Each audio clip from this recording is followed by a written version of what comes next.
Ассаламу алейкум рахматуллах баракатуху. Ардақты мұсылман қауымы, баракаллаху фикум.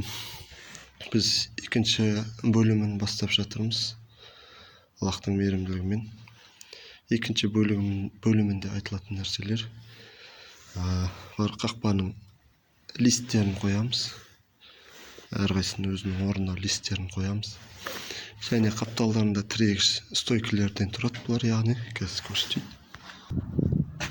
Осындай екі стойкінің арасымен жүреді, яғни бір шетіне келіп тіреледі, екінші шетінің арасымен өтеді. Роликтер арқылы сол стойкілерін көрсетеміз иншаллах.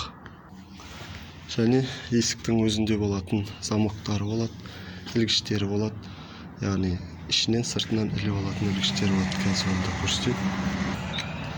Байқап отырғаныңыздай, мынау үйдің сыртынан келген кезде осының астында, ұстағыштың астында, ішінен де сыртынан да іліп алатын арнайы ілгіші жасырын түрде, және замоктың орны іш жақта бөлек тағы бір ілгіш болады. Ол тек қана шаруақтың ішінде тұрып іліп алады.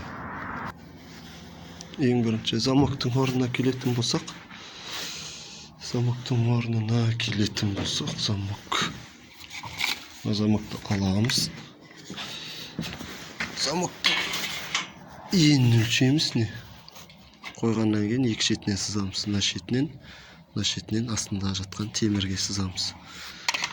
Орны белгілі болғаннан кейін мына замоктың ені бар.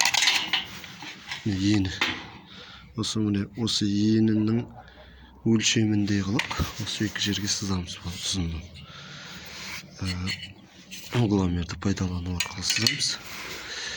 Енді сосын кескенде қалай кесеміз? Бірінші сол сызықтардан екі шетін кесіп аламыз. Сол сызыққа дейін тақап, мына шетінде мына сызыққа тақап кесеміз екі шетін. Мына шетін кеспейміз да, тек болгаркамен бүйтіп тегізіп қоямыз да, арасын осылай бөліп тастаймыз. Сосын уже бұл екі шетіне бүйтіп кітапша ұқсап ашылады. Қайырып сындырып алып тастаймыз. Замок осылай кесіледі. Замок орнына түсті. Жалпы осында ешқандай зазор болмаған жақта, былай қимылдамаған жақсы. Притик қылып кескен жақтары сығып барып да, ертең шұру бұрған кезде тесіктерін өлшеп, енді ілетін жағын кескен кезде де оңай болады. Сосын негізі мына профильдің өзін енді сваркілейін деп атасыз ғой рамкеге.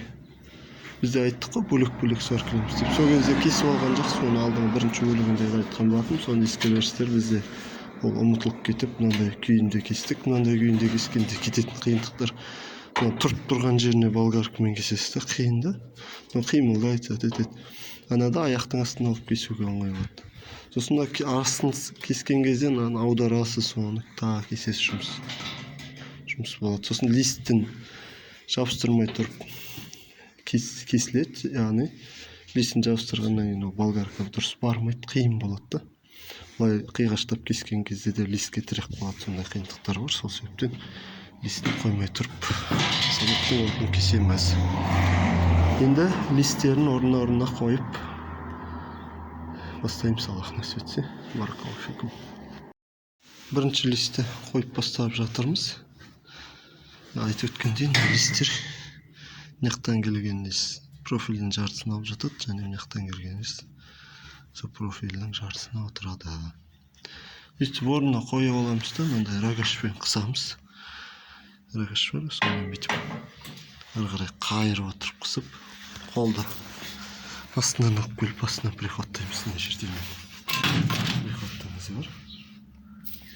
Сөйтіп бір 3-4 жеріне приходтаймыз да. 1, 2, 3 аяқ жағынан, үст жағынан, ортасынан бір-бірден приходтап шығады. Жалпы листтерді приходқа отырғызып аламыз, негізін айту өтейін. Сосын орнынан түрегелтеміз да.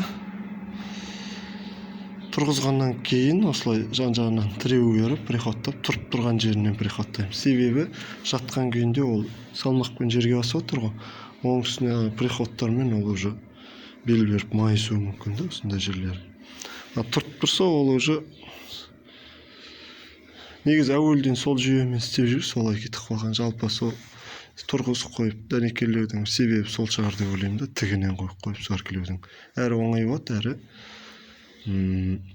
шағандай майыспауына себеп болады иншаллах. Мынандай кедергі жасап тұрған жерлерін кесіп алып тасталынады. Роликтің домалақтарынан жат. Құрттай алып аккуратно істеуге де болады, жалпы әдемі болып тұру үшін.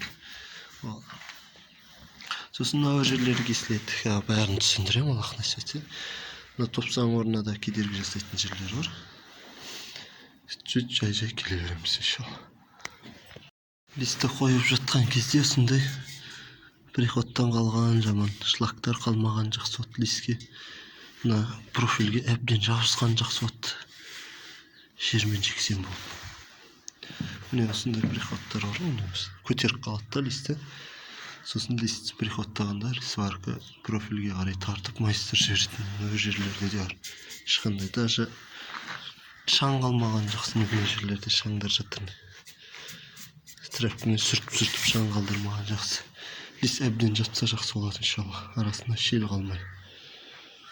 Қазір солар тазалап, екінші листі қойып бастаймыз иншалла.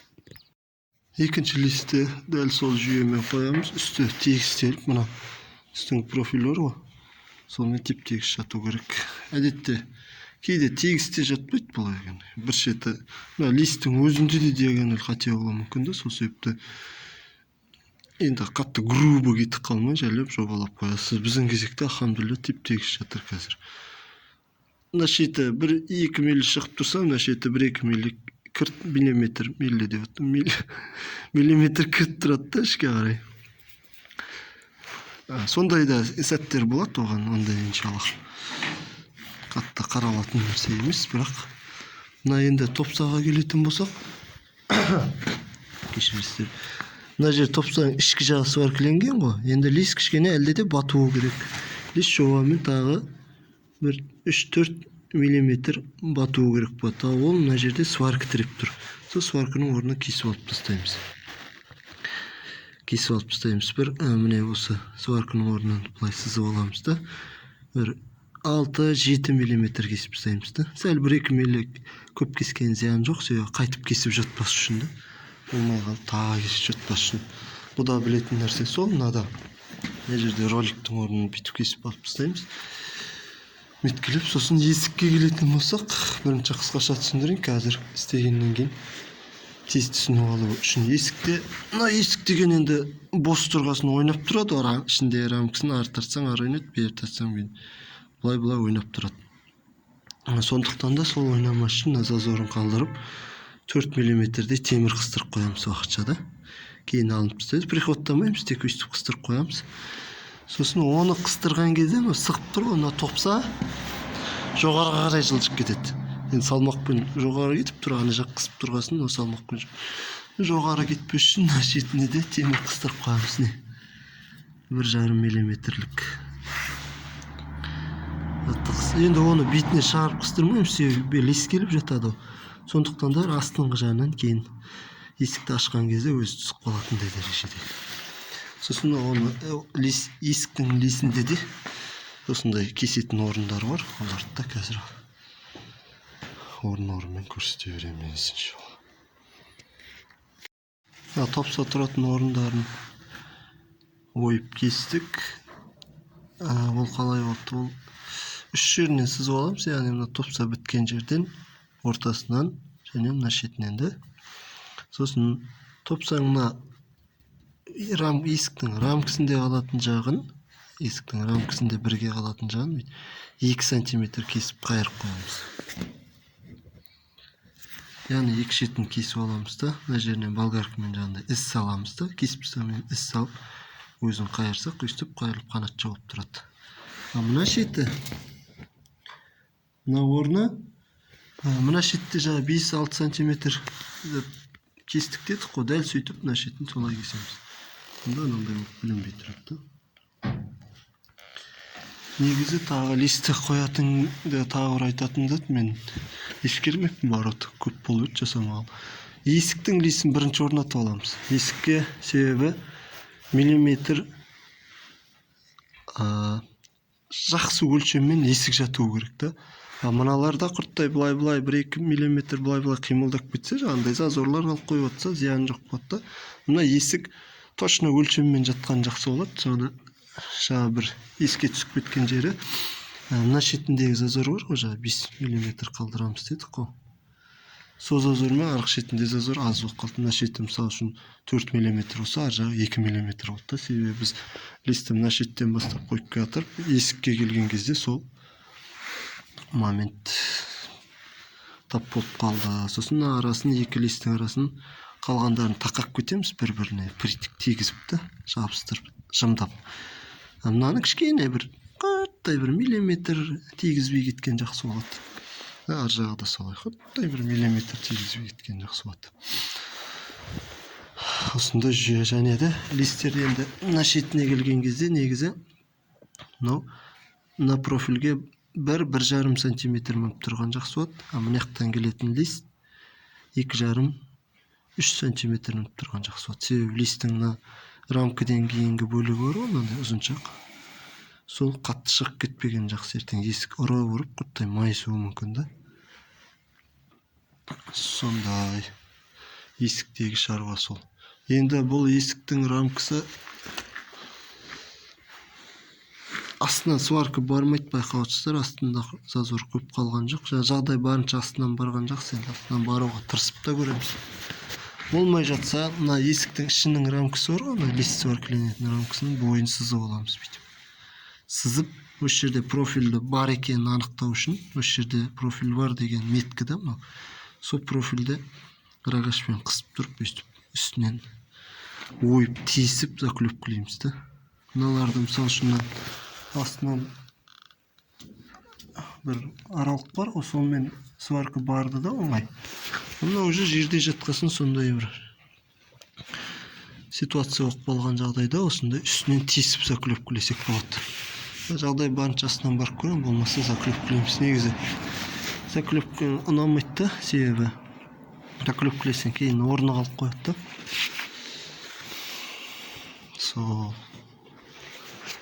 Эсикте бөлек листте турган жерине эсик шешип алып бөлек листин сваркалоого болмойт, себеби уже койгон кезде ол мына листтермен түзөө жатпоо мүмкүн да. Или эсик салган кезде жан жагы кажабы мүмкүн, тийүү мүмкүн воротунун өзүнүн рамкасына да. Баракаллаху фикум. Эсиктин листин данекеледик. Айтып аткандай заклепка менен тургуздук. Тийип калды. Краска жок кетет, болмаса бетине куюп да жиберүүгө болот. Азгынтай. Заклепка калгасын осундай издер калат. Краска жабат иншалла. Енді калган листтер енді оған тек ана роликтің аяқтарын кедергі жасайтын орындарын кеспесек, қалғанын тек қойып дәнекерлеп тастаймыз иншалла. Так, листтеу жұмыстары осы. Мына лист есік тұра береді. Есік шешіп алудың қажеті жоқ, себебі мына жаққа қойылатын лист мына есікпен арасында зазорға өлшем керек болады да, құрттай бір 2 мм, 1 мм зазор керек болады. Мына есік деген түрегелткен кезде құрттай отыруы мүмкін ғой, сосын мына лист құрттай былай қарай секіреді да, 1 мм, 2 мм секіруі мүмкін да, жалпы ұстап қалады иншалла. Сол жағдайда мына жақтан келетін листті бүйтіп мына жағын зазорын құрттай кеңдеу, анаған тақап кете берсек те болады да. Кең болғанда шілей емес та, енді бір миллиметр, 2 миллиметр кеңдеу. Сосын мынандай шлактар қалмаған жақсы. Ара шлак жатыр да. Листтер жабыстырған кезде осындайлар көп кедергі болады. Сүртіп аламыз, байқап отырсыздар, ар жағы сүртілмеген ғой. Ар жақтары сүртілген, олар трактормен әбден сүртілген.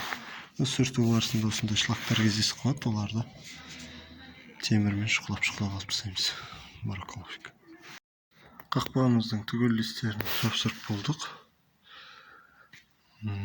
Бұда білетін нәрсе мына шеті бар ғой, мына шеті. Сол листтері әркез бірдей болып тұра бермейді. Есте болсын.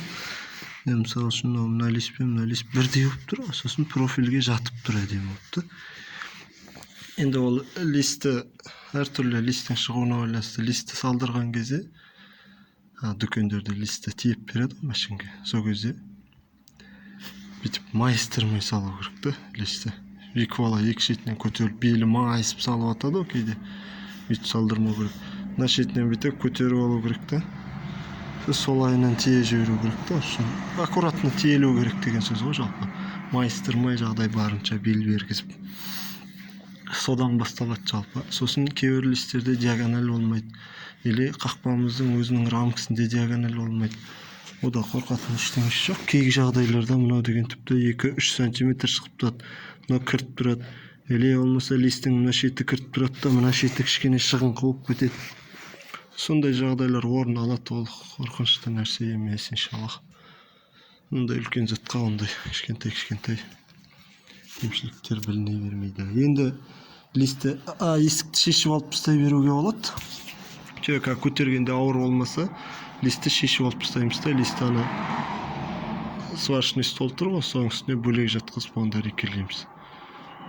Сосын лист сваркілегеннен, рамкасын әбден сваркілегеннен кейін ол уже рамкасы ешқайда кетпейді, листке арқайын жабысып тұрады да.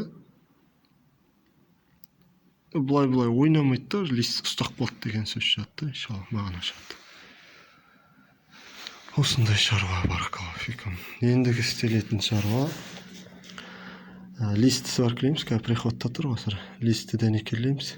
Негізі именно осы листтің затына процесіне, лист жабыстыру процесіне келген кезде 4 тасқа отырғызған жақсы екен. Бір ортасына 3, ар жағына 3, бер жағына 3, 6 тасқа отырғызып, астарынан сваркілеген жақсы да, астынан қолмен астынан барып сваркілеген жақсы. Себебі мынандайлар қалып қояды да, мен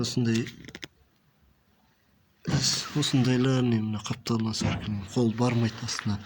Мынандайлар тесіктер мысал үшін қапталына сваркіле жіберу керек болады кей жағдайларда. Онда оның зиян жоқ, сонда да енді анау тіпті аккуратно болады да. Қақпаны листерін приходқа алғаннан кейін қақпаны осы түрегелтеміз. Сосын енді екі шетіне бүйтіп тіреу қоямыз да, дәнекерлеп жасаймыз. Осындай жатқан темірлер болса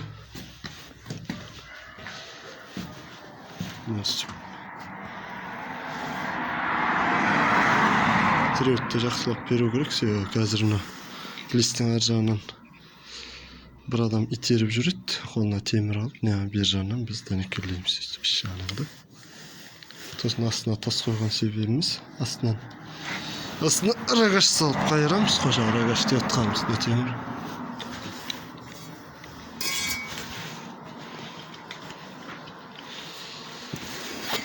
Рогаш салып қайырған кезде соған бір орын тастап кеткеніміз ғой. Үстіп қайырып дәнекерлейміз. Дәнекерлегенде де бұлай бастап бірден бұлай бітіріп тастамаған жақсы да. Мына лист деген бүйтіп волна болып қалмас үшін мынадан төбеге көтереміз, мынадан астына көтереміз, мынадан бері тартамыз. Жан-жағынан алдап сваркілеу керек та. Бір жағын түгел істейтін болсақ, мына жағын сваркілеп атқанда уже лист деген темірге жатпай бүйтіп қарын шығып сөйтіп қалуы мүмкін да. Бірінші бұлай көтерсек, екіншісін бұлай астына қарай жібереміз, үшіншісін бұлай тартамыз деген сияқты, төртіншісін бұлай тартамыз. Нейтрально жүреміз да уже. Есікті алып тастаймыз, көтерген кезде ауыр болады. Есікті оны бөлек столға жатқызып дәнекерлей берсек те болады енді. Сол есіктің рамкасын лист ұстақ болды жақсылап, ол енді жібермейді иншалла. Тек рамка түзеу тұрып, лист ұстақ болғанша тұрса болды, қалған жерінде алып тастай беруге болады. Листтерін дәнекерледік. Айт өткенде рогашты былай қыстырып, қысып айналдырып сваркілеп дәнекерлейміз. Ортасына келетін болса рогаш бармайды, ортасына оған екі адам керек болады, арқа жағынан ысырып жүреді, соны дәнекерлей береміз. Мыналар да солай, арқа жағынан итеріп жүреді бір адам, бер жағынан дәнекерленеді. Сосын ортасына да тіреу қойған жақсы екен, бүйтіп екі шетке ұзындау темір болса, немесе белінен берсек те. Себебі мынаяқтан қатты салмақпен итергенде мынау кішкене бел беріп майысады екен да. Кыртай майсады экен. Енді оның белінен қайттан ұрып düze жіберу керек болып тұр. Негізі ортасынан әдетте 4 метрлік істелінеді ғой, сол 4 метрде өйтіп қатты білінбейтін еді, ұзын болғасын. Да кішкене білініп қалды, оны енді düze жібереміз. Жалпы орнына келеді ғой, бірақ сонда да соны ескерген жақсы болады. Есікке келетін болсақ, есікті жатқызып алып сөмкелей береміз. Негізі столдың өзі угольниктен істелген ғой, байқатсаңыздар, сол профильді сол угольниктің ортасына қоямыз. Мына жерде ортасына қойылған жоқ, себебі топса тиіп тұрды. Топсаны угольникке тигіз қоямыз да, сол угольникпен бірге қысып аламыз да, рогашта. Мына астында соны бірге қысып алып дәнекерлейміз, және де үстіне де жалпы ұзындау угольник қойған жақсы болады. Себебі мынау қысқан кезде профиль жұқа ғой, листеген бүйтіп волна болып ойнауы мүмкін да. Сосын осы аралыққа мен бір қағаз қойып жібереміз. Яғни мына топсадан кейін, мына байқап отырсаңыздар, ағарып кордон ауысқан сондай қағаздарды осы жерге қыстырып жібереміз, осындай 10-12 сантиметр, және де мына топсадан бер жағына қағаз бар, байқап отырсаңыздар. Дұрыс түсіре алмай тұрмын. Осы жерге қағаз қыстырып жібереді, сол есікті ашып жатқанда рамкаға тимесі үшін. Мына ортасына келетін болсақ, мына ортасына асты жағы бар ғой есіктің. Соны көтеріп тұрып, ұзыншақ мынандай ауысқан профиль тастап жібереміз. Сонда есікті қойған кезде ол салмақпен басылады. Үстіне сөркілей береміз. Мына жерге келетін болсақ, мына жерді рогашпен қыспаған жақсы, майысып кетеді, себебі арасында темір алынып тасталған. Мына шеттен қысамыз, мына шеттен қысамыз да, мына жерін өзін тегіз жіберуге болады.